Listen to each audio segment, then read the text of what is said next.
હું આનંદ. આજે હું તમને એક સાચી વાત કહેવા જઈ રહ્યો છું. વાર્તામાં ખરાબ શબ્દોનો ભરપૂર ઉપયોગ કર્યો છે. મારા ઘરની બાજુમાં એક કપલ રહેવા આવ્યું હતું. ઉંમર એમની 30 વર્ષ અને 32 વર્ષ. ઉમંગભાઈ અને ટીના ભાભી. બંને ખૂબ જ મળતાવડા સ્વભાવના હતા.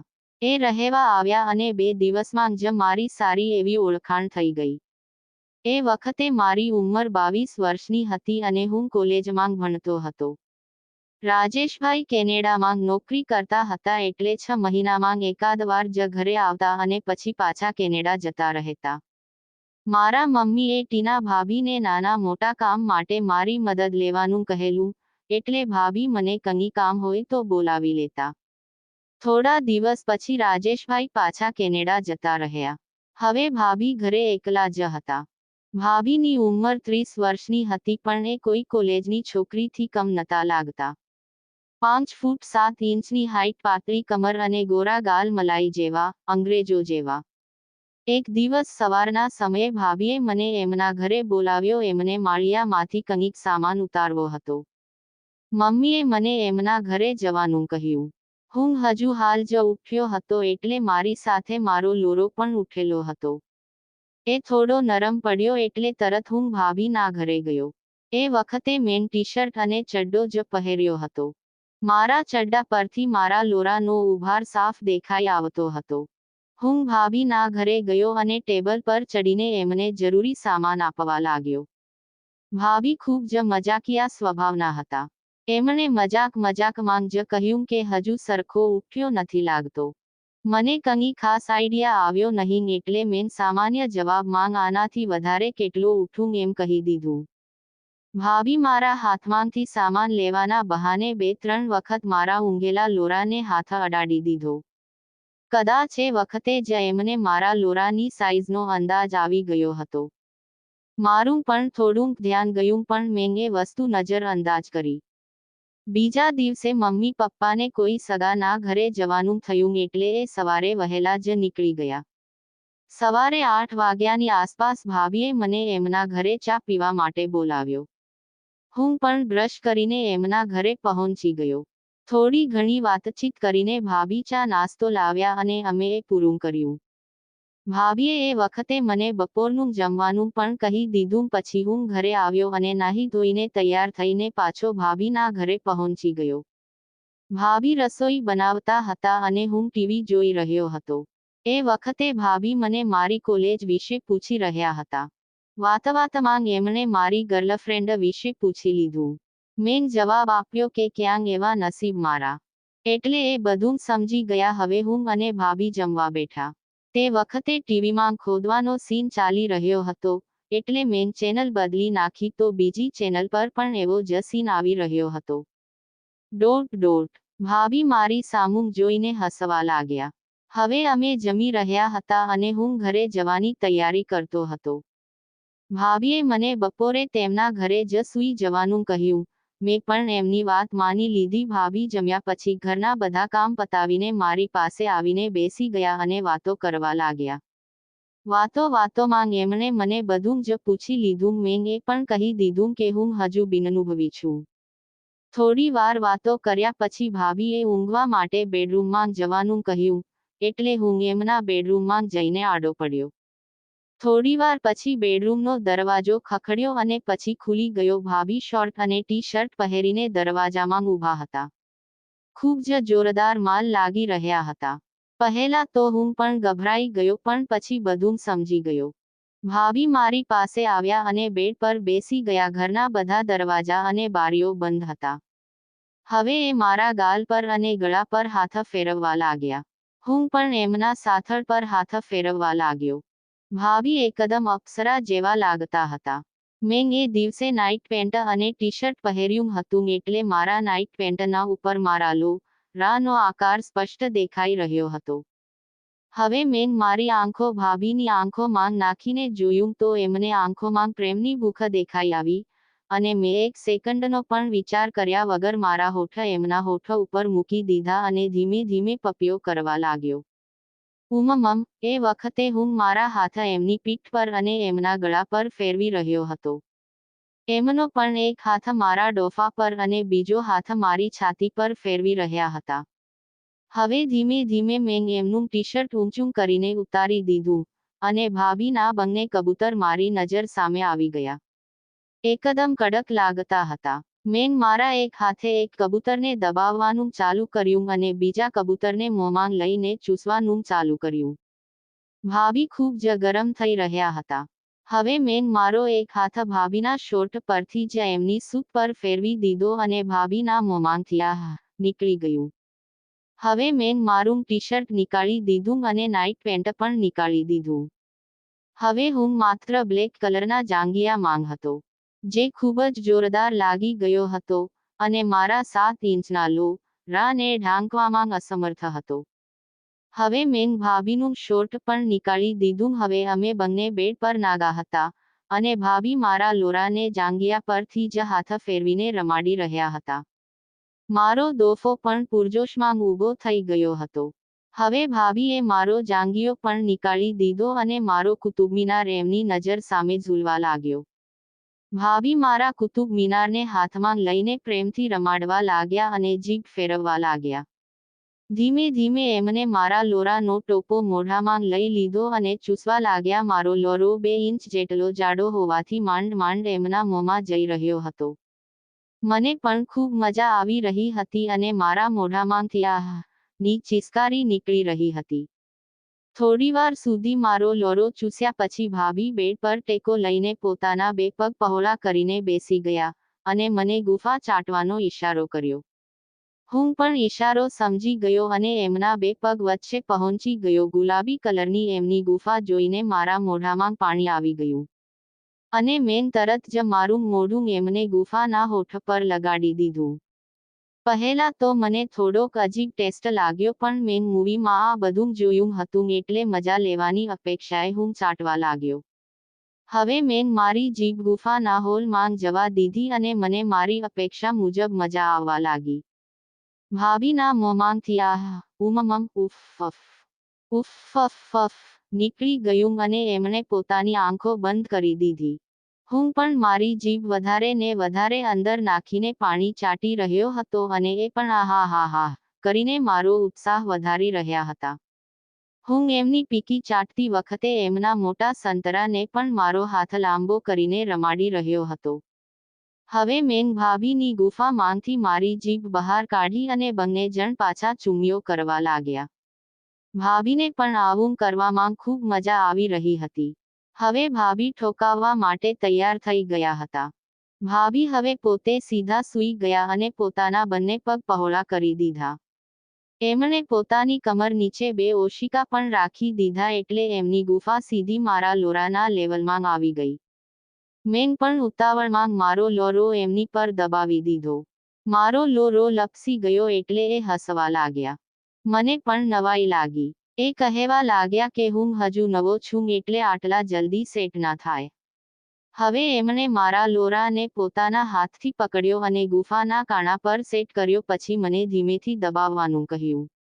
આ વખતે મેં એમના કહ્યા મુજબ કર્યું અને મારા દોફાનો ટોપો એમની ગુફામાં ઘૂસી ગયો. એમના મોઢામાંથી આહ નીકળી ગયું અને હું પણ એટલે જ અટકી ગયો. મેં મારો એક હાથ એમના ગળામાં ફેરવવાનું અને બીજા હાથે એમના સંતરાને દબાવવાનું ચાલુ કર્યું. એટલે એ ફરીથી જોશમાં આવી ગયા અને એમની ગાંઠ હલાવીને પોતાની ગુફાને મારા લોરા તરફ ધકેલવા લાગ્યા. હવે મેં પણ ધીમે ધીમે લોરાને અંદર નાખવાનું ચાલુ કર્યું અને આશરે 4 ઇંચ જેટલો લોરો એમની અંદર ઉતારી લીધો અને ધીમે ધીમે અંદર બહાર કરવા લાગ્યો.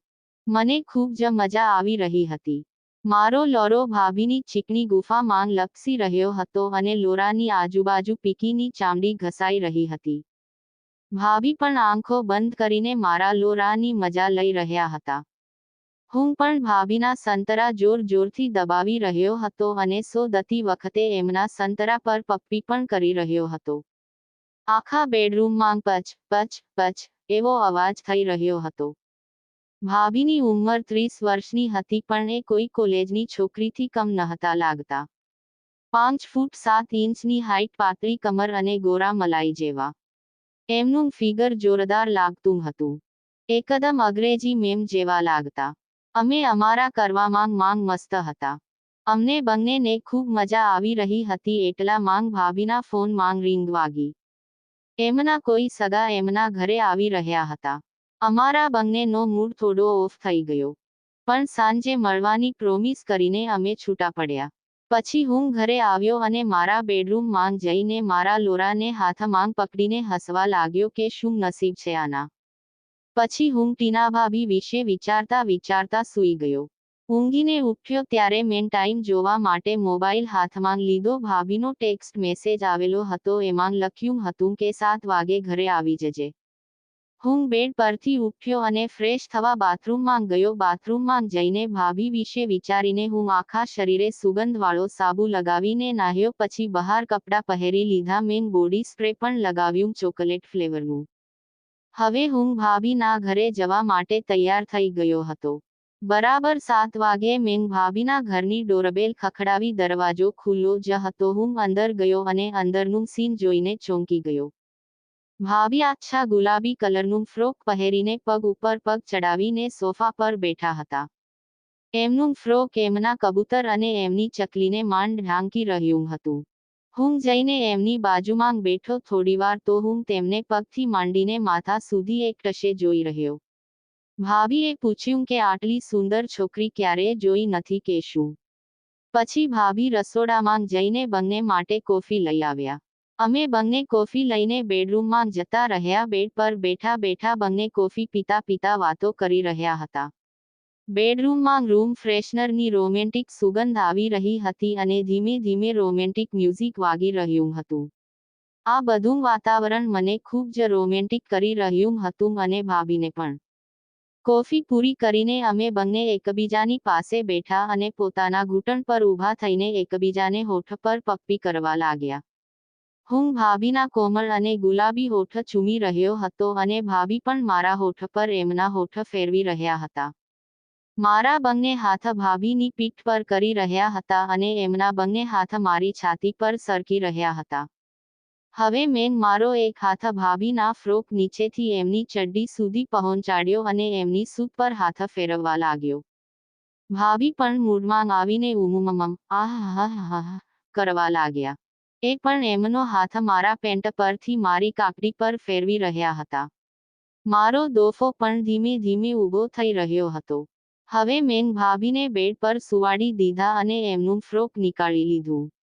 હવે એ ખાલી કાળા કલરની ચડ્ડી માંગ જ હતા.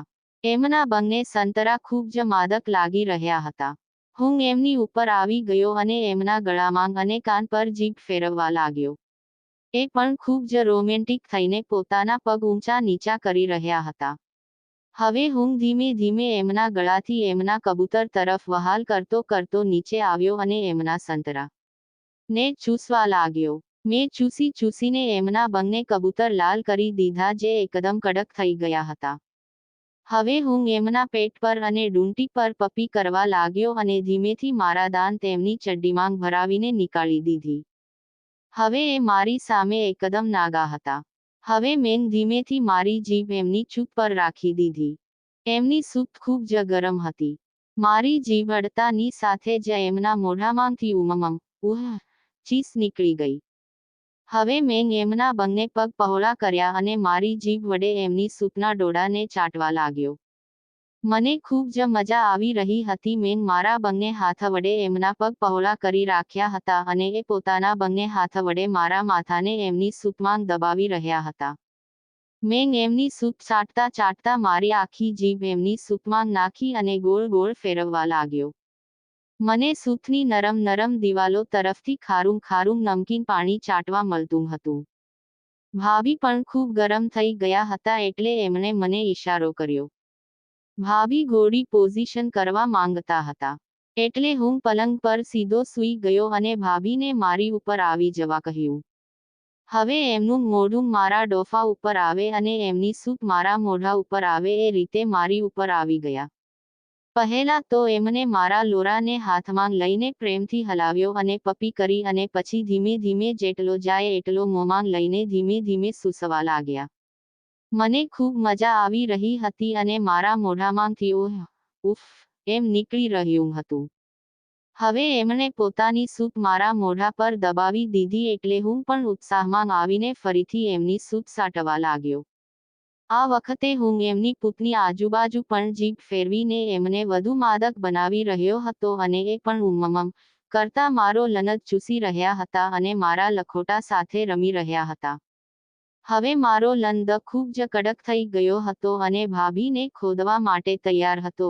એટલે મેં ભાભીને ઈશારો કર્યો અને એ સીધા સૂઈ ગયા અને પોતાના બંને પગ પહોળા કરી દીધા. હું એમના બે પગ વચ્ચે પહોંચી ગયો અને મારા લનદને ધીમેથી એમની પૂત પર અડાડીને એમની ઉપર ઝૂકી ગયો. હવે હું એમની આંખોમાં આંખ નાંખીને જોઈ રહ્યો હતો અને ધીમેથી મારા લોરાનો ટોપો પૂતમાં ઘુસાડી લીધો અને હસવા લાગ્યો. ભાભી પણ મારી સાથે હસવા લાગ્યા અને મને કહ્યું કે બહુ જલ્દી શીખી ગયો.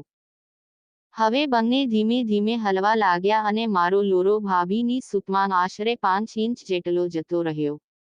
હવે હું ધીમે ધીમે ધક્કા મારીને એમને ખોદવા લાગ્યો અને એ પણ પોતાની ગાનડ હલાવીને મને સપોર્ટ આપવા લાગ્યા. અમારા ખોદવાના અવાજથી આખો રૂમ ગુંજી રહ્યો હતો અને રોમેન્ટિક મ્યુઝિક એમાં 4 ચાંદ લગાવી રહ્યું હતું. થોડી વાર આમ જ ટેક્સ કર્યા પછી ભાભીએ પોઝિશન બદલવાની ઈચ્છા જાહેર કરી.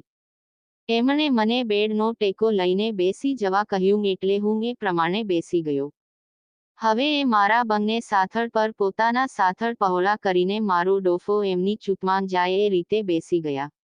હવે ધીમે ધીમે મારો લન પોતાની સૂપમાં લઈ રહ્યા હતા અને એ વખતે એ મારા હોઠ ચૂસી રહ્યા હતા. હું પણ એમના બંને કબૂતર સાથે રમી રહ્યો હતો અને મારો બીજો હાથ એમના કુલા પર હાથ ફેરવી રહ્યો હતો, જે ભાભીને ખૂબ જ ગમ્યું. હવે ભાભી ધીમે ધીમે મારો લન અંદર બહાર થાય એવી તે મારા લન પર કૂદવા લાગ્યા. હું પણ તેમની ગાન પર બંને હાથ રાખીને એમની પૂતને મારા લન પર દબાવવા લાગ્યો. ભાભીને ખૂબ મજા આવી રહી હતી અને એમના મોઢામાંથી ઉફ એવા શબ્દો નીકળી રહ્યા હતા. હવે ભાભી પોતાના બંને પગ પર બેઠા હતા અને હું નીચેથી ઊંચો થઈને એમની ગુફામાં મારો લન ઘુસાડી રહ્યો હતો. આ બધું કરતી વખતે એમના બંને કબૂતર ઝૂલી રહ્યા હતા જે ખૂબ જ માદક લાગતું હતું. આ રીતે ખોદતા ખોદતા ભાભીનું આખું શરીર કડક થઈ ગયું. એ પોતાના નખ મારી છાતીમાં બેસાડવા લાગ્યા અને એમની સૂપનું પાણી મારા લન પર નીકળવા લાગ્યું અને એ આંખો બંધ કરીને મારા લન પર બેસી ગયા. હવે હું પણ સમજી ગયો હતો એટલે મેં એમને પોતાની છાતી પર દબાવી દીધા અને એમનું પાણી નીકળી રહ્યું ત્યાં સુધી ધક્કા મારવાના બંધ કરી દીધા. હવે ભાભીનું બધું પાણી નીકળી ગયું હતું એટલે મેં એમને મારી બાજુમાં ઊંઘાડ્યા અને એ મારો લન પોતાના હાથમાં પકડીને રમાડવા લાગ્યા. હવે એમણે મને ઊભો થવા કહ્યું અને મારો લન ચૂસવાની ઈચ્છા જણાવી, એટલે હું ઊભો થઈ ગયો ને એ મારો લન પોતાના મોંમાં લઈને અંદર બહાર કરવા લાગ્યા. આટલી વાર સુધી ભાભીને ખોદીને મારો લન પણ પોતાનું પાણી છોડવાની તૈયારીમાં હતો. એમાં પણ ભાભીના નરમ હોઠ વચ્ચે આવીને એ એકદમ પોતાનું પાણી છોડવા લાગ્યો. ભાભી પણ મારો લન મોંમાંથી બહાર કાઢીને પોતાના બંને કબૂતર પર રગડવા લાગ્યા. એમને મારા લનમાંથી છેલ્લું ટીપું નીકળે ત્યાં સુધી મસ્ત રીતે હલાવ્યો અને બધું પાણી પોતાના કબૂતર પર નીકળ્યા પછી એ મારો લન પોતાના મોંમાં લઈને લન પર વધેલું પાણી ચાટી ગયા. હવે અમે બંને થાકી ગયા હતા એટલે અમે બંને એકબીજાને લપાઈને બેડ પર સૂઈ ગયા. ભાભી મારી બાહોમાં આવીને મારી સામું જોઈ રહ્યા હતા અને મારો લન એમની સૂપ પર દબાઈ રહ્યો હતો. હજુ આખી રાત બાકી હતી. આખી રાતમાં મેં અને ભાભીએ ખૂબ મજા કરી. જો મિત્રો તમને ગુજરાતી વાર્તા વાંચવી ગમતી હોય તો આ બ્લોગને લાઈક કરો, ફોલો કરો અને સબસ્ક્રાઇબ કરો. આ બ્લોગ પર આવી વાર્તાઓ રજૂ કરીશું. આભાર.